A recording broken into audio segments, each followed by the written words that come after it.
Hello guys, अस्सलाम वालेकुम। मैं हूं उमर रशीद और आप देख रहे हैं यू आर एक्साइटेड। तो आज की वीडियो में रमज़ान मुबारक का वॉलपेपर बनाया, तो मैं उम्मीद करता हूं कि ये वीडियो आपको पसंद आएगी। तो चलते हैं वीडियो की तरफ।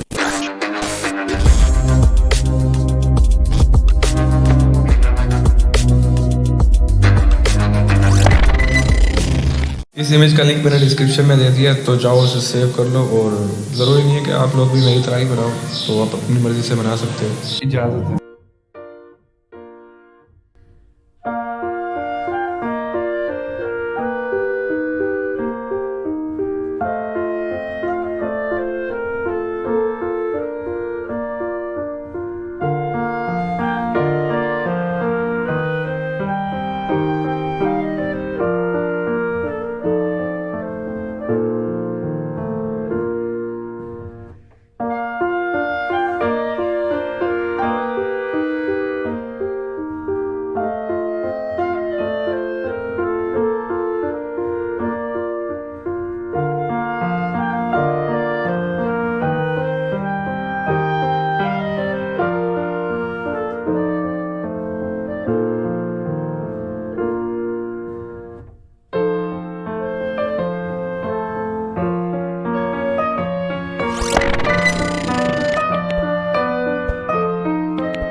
तो बस आज के लिए इतना ही। तो मैं उम्मीद करता हूँ कि ये वीडियो आपको पसंद आई होगी। अगर आपने अभी तक चैनल को सब्सक्राइब नहीं किया तो इस बटन को तोड़ दो, ना होगा ना मैं कहूँगा। तो मिलते हैं नेक्स्ट वीडियो में। अल्लाह हाफ़िज़।